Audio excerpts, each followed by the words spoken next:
வணக்கம் என் அன்பு செல்லங்களே, எல்லாரும் எப்படி இருக்கீங்க? மீண்டும் இந்த அழகான குட்டி கதைகள் நேரத்தின் மூலமாக உங்கள் எல்லாரையும் பார்க்கல ரொம்ப சந்தோஷமாக இருக்குது எனக்கு. இன்றைக்கும் நாம் இதே நிகழ்ச்சி மூலமாக ஒரு சின்ன குட்டி கதையை பார்த்துக்கிடுவோம். அந்த கதையின் மூலமாக ஒரு வசனத்தையும் கற்றுக்கிடுவோம். அந்த வசனத்திலிருந்து வெறுமனே கற்றுக்கொள்வதோடு மாத்திரம் இல்லாமல் என்ன செய்யலாம், இன்னும் ஏசப்பாக்கு நெருங்கி பக்கத்தில் சேரலாம். ஓகே, நம்ம இன்னைக்கு ஒரு குட்டி கதையை கேட்கலாம். வழக்கம் போல் ஒரு விறகு வெட்டி இருந்தார். உங்களுக்கு தெரிஞ்சிருக்குன்னு நினைக்கிற அந்த கதை. அது விறகு வெட்டினோடனே இந்த அங்கிள் எந்த கதை சொல்ல போகிறாங்கன்னு சொல்லி நீங்கள் யோசிச்சிருப்பீங்க தானே. ஓகே, உங்களுக்கு தெரிஞ்ச கதையாக இருந்தாலும் திரும்ப ஒரு வாட்டி கேளுங்க. ஓகே, நான் கண்டிப்பாக சொல்கிறேன்.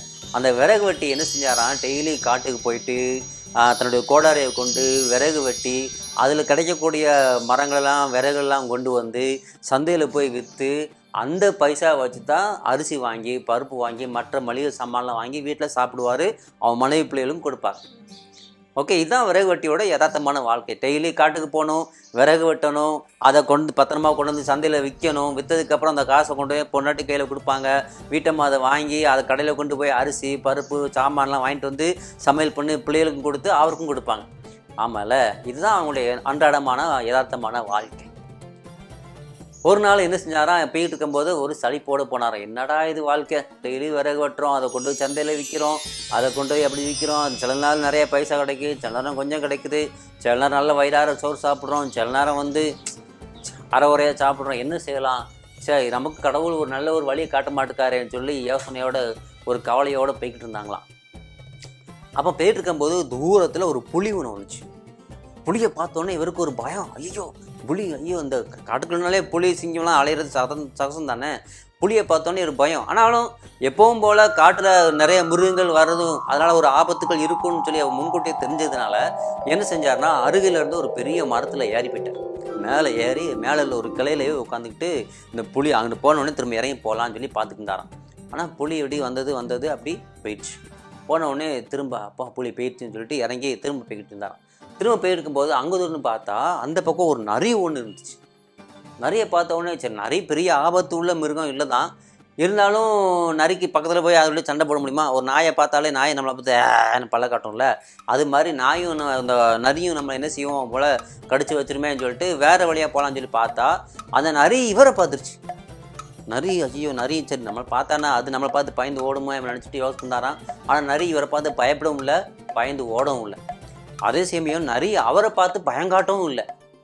கொஞ்சம் பக்கத்தில் வந்தார்.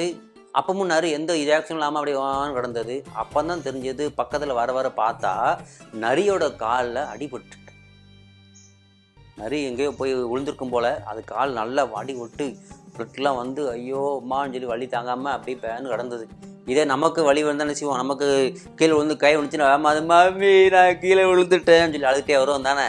இல்லை அம்மி ஐயோ என் பிள்ளை கீழே விழுந்துட்டான்னு சொல்லி பதறி அடித்து அதில் காயத்தை தொடச்சி அதில் மருந்துலாம் வச்சு நம்மளை ஏதாவது ஒரு வகையில் நமக்கு ஒரு ஃபஸ்ட் எய்ட் பண்ணி கொடுப்பாங்க. ஆனால் பாவம் காட்டுள்ள மிருகங்களுக்கு யார் ஃபஸ்ட் எய்டு கொடுப்பாங்க? முதலுதவி செய்வதுக்கோ டாக்டர்களோ யாரும் கிடையாது.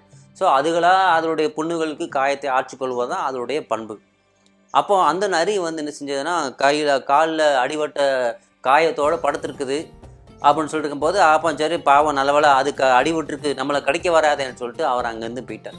அப்போ போகும்போது அதுக்கு ஒரு யோசனை, ஆமாம் இந்த நரிக்கு காலில் அடிபட்டுருக்கு, அப்போ இது எப்படி சாப்பிடும், எப்படி வேட்டையாடும், என்ன செய்யும் இது சாப்பிட்றதுக்கு அப்படின்னு யோசிச்சிட்டே போனாராம். சரி அப்போ நான் என்ன செய்யலாம், அந்த நரியை கூட்டிகிட்டு போய் ஏதாவது சாப்பாடு கொடுக்கலாமான்னு சொல்லி போகும்போது தூரத்தில் புலி உரும சத்தம் கிடைச்சிச்சு. ஐயோ அப்படி பார்த்த புலி திரும்ப வந்துருச்சு போகலான்னு சொல்லிட்டு திரும்பவும் அக்கம் பக்கம் ஒரு மரத்தை பார்த்தாரு. எந்த ஒரு மரமும் தோதுவாக கிடைக்கல, எல்லாமே உயரமாக இருக்குது, ஏறதுக்கு வாய்ப்பெல்லாம் போயிடுச்சு. மற்ற மரங்கள்லாம் சின்னதாக இருக்குது. அடரா அப்போ நம்ம திரும்ப அந்த மரத்தை தான் போகணும்னு சொல்லி திரும்ப அதே ரூட்டில் போனாராம். அதே ரூட்டில் போகும்போது அதே மாதிரி நரி இருந்துச்சு. அந்த நரியை தாண்டி அதுக்கு அடுத்து உள்ள மரத்தில் போய் பார்த்தாராம். மரத்துக்கிட்டோடனே ரைட்டு அப்போ ஒழிஞ்சு அதே மரம்னு சொல்லிட்டு அதே மாதிரி மரத்தில் ஏறி மேலே ஏறி உட்காந்துட்டான். நல்ல ஒரு வாட்டமான ஒரு இடத்துல உட்காந்துக்கிட்டு புலி போகுதா இல்லையா சொல்லி பார்ப்போம். அப்போ இன்னொரு யோசனை, ஐயோ புலி வருது, ஒரு புலி அந்த நரியை அடி சாப்பிட்ருமோ அப்படின்னு யோசித்தாரு. ஆனால் புலி என்ன செஞ்சதுன்னா, புலி நல்லா பதுங்கி போகும்போது அங்கே பார்த்துக்கிட்டாரு, அங்கே ஏதோ இன்னொரு மிருகம் இருக்குது, அதை வேட்டையாடக்கு தான் புலி போகுது போலன்னு சொல்லி கவனிச்சுட்டே பார்த்தா அங்கே தூரத்தில் ஒரு மான் ஒன்று இருந்துச்சு. அப்போ அந்த புலி நல்லா அழகாக மெதுவாக பதுங்கி போய் திடீர்னு போய் அந்த மான் டபக்குன்னு பிடிச்சிட்டு சாப்பிட ஆரம்பிச்சிட்டு. அவ்வளோதான். இல்லை, அன்னன்னைக்கு ஆகாரம் புளிக்கு கிடைக்கிறது சகஜம் தானே. புளிக்கு ஃபஸ்ட்டு அந்த பிள்ளைய சாப்பிடும். அதுக்கு என்ன வேணும், மானாவது முயலாவது ஏதாவது கிடைக்கும், தேடி போய் சாப்பிட்டு தான் ஆகணும். அப்போ மானு கிடைச்ச உடனே அதை அடித்து நல்லா சாப்பிட்டாங்க. சாப்பிட்டு முடிச்ச உடனே அந்த சாப்பிட்டு போக மிச்சம் உள்ள மான் கறியை வந்து அதை அங்கேயே இழுத்துட்டு போய் அங்கேயே போட்டு போயிடுச்சு ஒரு நல்ல பாதையில். அப்போ இதை தூரத்துலேருந்து நரி பார்த்துச்சு. இப்போ நரியால் ஓடி போய் வேட்டையாட முடியாது தானே. அப்போ நரி என்ன செஞ்சதுன்னா அங்கேருந்து மெதுவாக அந்த உடஞ்ச காயமான கால்களோடு நொண்டி வந்து அந்த மான் கறி மிச்சம் உள்ள புளி சாப்பிட்டு மிச்சம் உள்ள மான் கறியை அது சாப்பிட்டு தான். இது எல்லாத்தையும் விறகு வெட்டி மேலேருந்து பார்த்துட்டே இருந்துக்கான். ஆஹா, சே, கடவுள் எவ்வளோ ஒரு நல்லவர் பார்த்தீங்களா. என்ன, புலி வந்து நல்ல வாட்ட சாட்டமான மிருகம், அது ஓடி ஆடி வேட்டையாட முடியும். ஆனால் நரி வந்து காயம் பட்டிருக்கு, அதனால் வேட்டையாட முடியாது. அதனால் புலிக்கு வேண்டிய ஆகாரத்தையும் கொடுத்து அதே போல் நரிக்கும் வேண்டிய ஆகாரத்தை ஆண்டவர் கொடுத்துருக்கிறாரு அப்படின்னு சொல்லிட்டு, நரி அடிபட்டிருக்குது அப்படிங்கிறதுக்காண்டி நிறைய பட்னியாக போட முடியுமா, அதுக்கு கூட ஆண்டவர் நல்ல ஆகாரம் கொடுத்துருக்கிறாருன்னு சொல்லி யோசித்தான். ஆமாம், ஆண்டவர் வந்து எல்லாருக்கும் ஆகாரம் கொடுக்குறவர். அப்போ நாம் ஏன் அப்படியே வீட்டில் உட்காந்துட்டா நமக்கு ஆகாரம் கிடைக்காதுன்னு எப்படி கவலைப்படலாம் யோசித்தார். நம்மளும் அப்போ அந்த நிறைய மாதிரி வீட்டுக்குள்ளே கிடந்துக்கிடுவோம். எப்படியும் கடவுள் இந்த நரிக்கு ஆகாரம் கொடுத்த மாதிரிக்கு நமக்கும் ஆகாரம் கொடுப்பார்களா அப்படின்னு சொல்லிட்டு மறுநாள் எழுந்தாரான், வீட்டிலே படுத்துக்கிட்டாரான். வீட்டம்மா கேட்குறாங்க, என்னங்க நேரமாயிடுச்சு, விறகு வெட்டி போலையா, இன்னைக்கு விறகு வெட்டிட்டு வாங்க, வெட்டிட்டு வந்தால் தான் நமக்கு சாப்பிட கிடைக்கும், போங்க அப்படின்னு சொன்னாங்களாம். அந்த ஐயா சொன்னார், கால் மேலே கால் போட்டு ஆயா தீ போட்டடி ஆட்டே ஓடி, நம்ம கடவுள் ரொம்ப சர்வ வல்லமை உள்ளவர், நமக்கு என்ன செய்வார், கரெக்டாக அந்தந்த நேரத்துக்கு சாப்பாடு கொடுப்பாருடின்னு சொல்லிட்டு என்னோட கை மேலே கை போட்டு கால் மேலையும் கால் போட்டு ஆடிட்டு இருந்தாரான். வீட்டம்மா முறைச்சி பாட்டு, என்னங்க உங்களுக்கு இன்னைக்கு என்ன ஆச்சு அப்படின்னு முறைச்சி கேட்டேன். உனக்கு விஷயம் தெரியாது, நீ உனக்குலாம் வந்து விசுவாசம் ரொம்ப கம்மி தெரியுமா. நம்ம கடவுள் வந்து யாருனாலும் ஆகாரம் கொடுக்குறவர், நிச்சயமாக நமக்கும் ஆகாரம் கொடுப்பார், இன்னைக்கு நீ வேணால் பாரேன் அப்படின்னு சொல்லி படுத்துக்கிட்டாரான். இந்த அம்மா ஒன்றும் புரியல. ஏங்க பிள்ளைகள்லாம் பட்னியாக இருக்க போதுங்க, போங்க போய் விறகு வெட்டி சந்தையில் போய் விற்றுட்டு அரிசி வாங்கிட்டு வாங்க, அப்போ தான் நான் சமையல் பண்ண முடியும் அப்படின்னாங்களாம். அப்போ அந்த ஐயா படுத்துகிட்டே சொன்னார், ஏம்மா நேற்று இப்படி விறகுட்ட போனேன், அந்த போன இடத்துல ஒரு நரி ஒன்று அடிவிட்டு மயம் கிடந்துச்சு, அதுக்கு வேட்டையாட முடியாது. அப்போ நான் யோசித்தேன், இந்த நரிக்கு எப்படி சாப்பிட கிடைக்கும்ட்டு. ஆனால் கடவுளாக பார்த்து ஒரு புளியை வர வச்சு, புளியை கொண்டு ஒரு மானை வேட்டையாட வச்சு, அந்த புளிக்கு வேண்டிய ஆகாரம்லாம் சாப்பிட்ட உடனே மிச்சமுள்ள ஆகாரத்தை நான் நரிக்கு விட்டுட்டு போயிடுச்சு பார்த்தியேன்.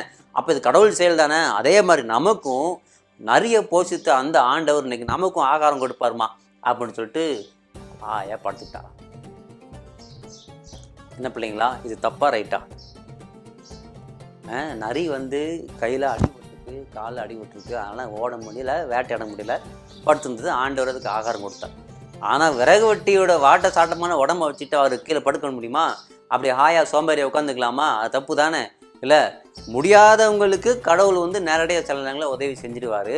ஆனால் முடியும் போது ஆண்டவர் தான் நம்ம கை கால் கொடுத்துருக்காரு, பலம் கொடுத்துருக்காரு, நீ உழைச்சி சம்பாதிடா அப்படின்னு சொல்லியிருக்கிறாரு. இல்லை, ஆமாம் தானே. ஆதாம முதல்ல ஆண்டவர் படைக்கும்போது கூட ஏதேன் தோட்டத்தில் அவனுக்கு வேண்டிய எல்லாமே இருந்துச்சு. சாப்பிட வேண்டிய பழங்கள் இருந்துச்சு, மற்ற நறுமணம் உள்ள பூக்கள் இருந்துச்சு, நல்ல அழகான தோட்டம் தான், நிறைய மிருகங்கள் உதவிக்கு இருந்தது, எல்லாமே இருந்தால் கூட ஆதாமுக்குன்னு ஆண்டவர் ஒரு வேலையை வச்சுருந்தார். நீ போய் என்ன செய்யணும், இந்த மரஞ்செடிகள்லாம் பார்த்துக்கணும், நீ தான் கல்டிவேட் பண்ணணும், உன்னுடைய வேலை, இந்த மிருகங்களை மேய்க்கிறது உன்னுடைய வேலை தான் அப்படின்னு சொல்லி ஆதாமுக்கே ஒரு வேலையை கொடுத்தா ஆண்டவர் வச்சார். ஆதாமுக்கு எல்லாம் இருந்தால் கூட நானும் அந்த ஏதன் தோட்டத்தில் இது மாதிரி கையை தலைக்கு முன்னாடி வச்சுட்டு கால் மேலே காலை போட்டு தூங்கிடலாமேன்னு சொல்லி யோசிச்சிருக்கலாம்ல. ஆனால் ஆண்டவர் அப்படி விடலை. எப்பா நீ ஒழுங்காக வேலை பாரு அப்படின்னு சொல்லி. அவ்வளோ கஷ்டமான வேலை இல்லை தான், ஆனாலும் சோம்பேறியாக இல்லாமல் வேலை செய்யணும். பிள்ளைங்களா, நீங்கள் கூட சில நேரம் நமக்கு எங்கள் அப்பா நல்லா சம்பாதிக்கிறாரு, எங்கள் அம்மாவுக்கும் நிறைய சம்பளம் கிடைக்கி, நாங்கள் உட்காந்து திம்போமா, எங்களுக்கு வேலை செய்யணும் அப்படின்னு சொல்லி சோம்பேறி இருந்துடக்கூடாது. சரியா? நீ உங்களுக்கு உண்டான வேலைகளை நீங்கள் கண்டிப்பாக செஞ்சே ஆகணும். சரி, நம்ம திரும்ப கதைக்கு வருவோம். இந்த விறகு வெட்டி என்ன செஞ்சானா, படுத்துகிட்டே இருந்தாங்க வீட்டில். எப்படியும் மத்தியானத்துக்குள்ளே சோறு வந்துடும், எப்படியாவது கடவுள் கொடுத்துருவாருன்னு சொல்லி கனவு வந்துட்டே படுத்துக்கிட்டாரான். மத்தியானம் ஆயிடுச்சு, ஆனால் சோறு வரல. ஒருவேளை சமையல் பண்ணுறவன் லேட் ஆகிருப்பான், வேறு எங்கேருந்தாவது சாப்பாடு வரும், ஆண்டவர் வேறு ஏதாவது தூரத்துலேருந்து வர வைக்கும், லேட் ஆகிருக்கும், கொஞ்சம் வெயிட் பண்ணலாம் பார்த்தார். 2 மணி ஆச்சு, 3 மணி ஆச்சு, 4 மணி. பிள்ளைங்க நைஸாக வந்து, ஏம்மா எங்களுக்கு வயிறு பசிக்குமா, மத்தியானம் சோறு கொடுக்கல, என்ன ஆச்சுன்னு சொல்லி ஆள ஆரம்பிச்சது. அம்மா விறகு வெட்டிய கோபமாக பார்த்தாங்க. என்னங்க இன்னைக்கு விறகு வெட்டிட்டு வந்தேலாம் இந்த அதுக்கு அரிசி கிடச்சிருக்கும், நான் பிள்ளைகள் சோறு வாங்கி கொடுத்துருப்போம்ல, ஏன் படுத்துட்டு எந்திக்க மாட்டேக்கிய அவன் சண்டை விட்டார். அதான் விறகு வெட்டி இன்னும் பொறுமா, நீ என்னம்மா ஆண்டவரை இவ்வளவு வேகமா சோதிக்கிற, ஆண்டவர் எதனாலும் கரெக்டாக கொடுப்பாருமா, வெயிட் பண்ணுமா அப்படின்னு சொல்லிட்டே இருந்தார். நைட்டும் ஆயிடுச்சு, அப்பவும் சாப்பாடு வரல. இந்த விறகு வெட்டி கோவம் வந்துருச்சு. என்ன ஆண்டவர் பண்ணிட்டாரு, அந்த நிறைய இப்படி தானே படுத்து கிடந்தது, ஆண்டவர் கரெக்டாக ஆகாரம் கொடுத்தாருலா, அப்போ நமக்கு மட்டும் ஏன் கொடுக்கல அப்படின்னு கோவப்பட்டு மொட்டை மாடியில் போய், என்ன ஏசப்பா நீங்கள் இப்படி பண்ணுறீங்க, உங்களுக்கு இதெல்லாம் சரியில்லை அப்படின்னு கோவமாக கேட்க ஆரம்பிச்சானா. இல்லை நீங்கள் செய்கிறது சரியில்லையா, நரிக்கு மட்டும் சாப்பாடு கொடுத்தீங்க, அது மட்டும் பசியாக இருக்குதுன்னு சொல்லிட்டு ஒரு புளியை வர வச்சு வேட்டையாட வச்சு ஒரு மானை கொன்று அந்த மானுடைய ஆகாரத்தை கொடுத்து நிறைய போச்சிட்டிங்களா, அது மாதிரி எனக்கும் கொடுங்க, எனக்கும் பசிக்கலா, என் பிள்ளைகளுக்கும் பசிக்குதுலா அப்படின்னு உரிமையாக கேட்டானா. அப்போ ஆண்டவர் அந்த ஜெபத்துக்கு உடனே பதில் கொடுத்தாரான்ட்ட, ஏப்பா சோம்பேறி விறகு வெட்டியே, நீ நரிய பார்த்தல்ல, நரிய வர வச்ச, நரி பசியாக இருந்துச்சு, நரிக்கு சாப்பாடு வேணும்னு சொல்லிட்டு நரிக்காக வேண்டி கவலைப்பட்டல, அவ்வளவு யோசித்த நீ ஏன் புளியை பார்க்கல, புளியை பற்றி ஏன் யோசிக்கல அப்படின்னு சொன்னாரான். இவனுக்கு ஒன்றும் புரியல. என்ன ஆண்டவரே என்ன சொல்ல வரீங்க கேட்டான். இப்போ நரி முடியாதது, அதுக்கு வேட்டையாட முடியல, உடம்பு சரியில்லை, காயம் பட்டிருக்கு, அதுக்கு ஆகாரம் கொடுக்க வேண்டியது என்னோட கடமை. ஆனால் அதுக்கு ஆகாரம் கொடுக்கிறதுக்கு நானே வரல, அதுக்கு ஒரு புளியை ஏவி விட்டேன்ல, அந்த புளியை வர வச்சு ஒரு மானை வேட்டையாட வச்சு நரிக்காக வேண்டி புலியுடைய கையிலேருந்து உணவு கொடுக்க வச்சோம்ல, அப்போ நீ இந்த இடத்துல உன்னை ஏன் ஒரு நரியா பார்க்குற, வாங்குகிறத மாதிரி ஏன் ஒரு நரியா பார்க்குற, ஏன் கொடுக்குற மாதிரி ஒரு புளியா பார்க்கக்கூடாதா அப்படின்னு கேட்டாராம். எப்படி பிள்ளைங்களே, வாங்கிறதுக்கு மட்டும்தான் நம்ம கொடுக்க நமக்கு உரிமையா, ஏன் கொடுக்கறதுக்கு நமக்கு உரிமை கிடையாதா, கொடுக்கறதுக்கு நம்ம கடமை கிடையாதா? இல்லை, புலி எப்படி நரிக்காண்டி வேட்டையாடி அதுவும் சாப்பிட்டு நரிக்கும் கொஞ்சம் வியாபாரம் வச்சுட்டு போச்சோ, அதே மாதிரி நாமளும் வாங்கிறதுக்கு மட்டும் இல்லை, மற்றவங்களுக்காண்டி கொடுக்கறதுக்கும் கடமை உள்ளவர்களாக இருக்கிறோம். இது ஆண்டவர் அந்த விறகு வெட்டிக்கு சொன்னார். எப்பா, உன்னை நரியினுடைய இடத்துல வச்சு உன்னை பார்க்காத, உன்னை ஒரு புலியினுடைய இடத்துல வச்சு பாரு. நீ வேட்டையாடி நீ விறகு வெட்டி சாப்பாடு கொண்டு உன் பிள்ளைகளுக்கு கொடுக்குறது மாதிரி இல்லாதவங்களுக்கும் கொடுக்கணும் அப்படின்னு ஏன் அவனை யோசிக்க மாட்டேங்கிற அப்படின்னு கேட்டார். உண்மை இல்லை, இதுதான் யதார்த்தம், இதுதான் கிறிஸ்டியானிட்டி. ஒவ்வொரு கிறிஸ்தவனுக்கும் உண்டான உண்மையான கடமை பழக்கம் இப்படி தான் இருக்கணும். ஆண்டவர்கிட்ட வெறுமனே ஆண்டவர் எனக்கு தாங்க, அன்றாட ஆகாரத்தை தாங்கன்னு கேட்குறவங்கள மட்டும் இல்லாமல் அவங்க பெற்றுக்கொண்ட போது அதை எடுத்துக்கொண்டு இல்லாதவங்களுக்கும் கொடுத்து அதை ஷேர் பண்ணிக்கிறது தான் ஒவ்வொரு உண்மை கிறிஸ்தவனுடைய வாழ்க்கையாக இருக்கணும். பிள்ளைங்களே, உங்களுடைய கேரக்டர் இப்படி தான் இருக்கணும். ஓகே, ஒரு அழகான வசனத்தை இதன் அடிப்படையில் சொல்கிறேன். ஏசப்பா நம்ம சொல்லிக்கிறாரு. எல்லாரும் பைபிள் வச்சுருந்தேன்னா பாருங்கள். அப்போஸ்தலர் நடவடிக்கைகள் புஸ்தகம் 20வது அதிகாரம் வசனம் 35. ஓகே, அப்போஸ்தலர் நடவடிக்கைகள் புஸ்தகம் அப்போஸ்தலர் 20வது அதிகாரம் 35வது வசனம். நானும் வாசிக்கிறேன், நீங்களும் வாசிங்க. ஓகே, இப்படி பிரயாசப்பட்டு பலவீனரை தாங்கவும், யார ரொம்ப பலவீனமாக இருக்கிறவங்க, முடியாதவங்க, அந்த நிறைய மாதிரி அடிபட்டு கிடக்கிறவங்க, அல்லது உழைக்கிறதுக்கு உடம்புல தெம்பு இல்லாதவங்க, அல்லது உழைப்பே இல்லாதவங்க, அவங்களுக்கு ஆகாரம் கிடைக்க ஒரு வழி இல்லை, மற்றவங்கள தான் சார்ந்து இருக்கணும் அப்படின்னு பலவீனமாக இருக்கிற அவங்கள நாம் தாங்கிறதுக்கு நாம் வாங்குகிறதை பார்க்கலாம் கொடுக்கறதே பாக்கியம். எப்படி? வாங்குகிறதை பார்க்கலாம் கொடுக்கறதே பாக்கியம் என்று கர்த்தராகிய இயேசு கிறிஸ்து சொன்ன வார்த்தையை நீங்கள் நினைக்க வேண்டும் என்று எல்லா விதத்திலையும் உங்களுக்கு காண்பித்தேன் என்று பவுல் சொன்னார்.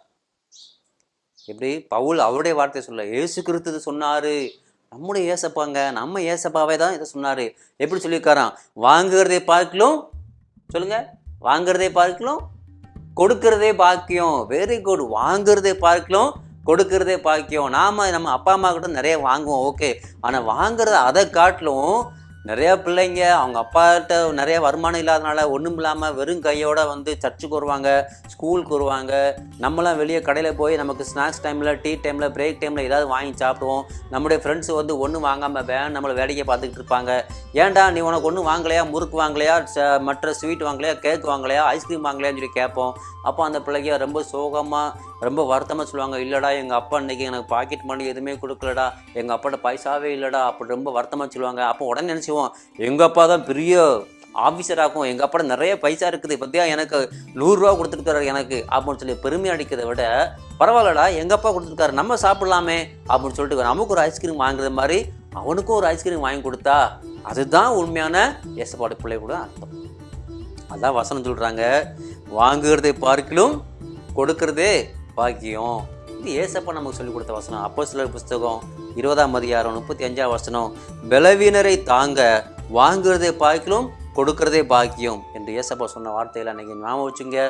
இதை மனப்பாடம் பண்ணிங்க. அந்த வார்த்தைகளை நிச்சயமாக நாம் அந்த விறகு வெட்டிய மாதிரி ஏதோ நரியினுடைய இடத்துல நம்மளை வச்சு பார்க்காம புளியை பாரி மற்றவங்களுக்கு கொடுக்குறவங்கள நம்மளை வச்சு பார்க்குறோம். நம்ம வாங்குறவங்க கிடையாது, நம்மளாம் யார்?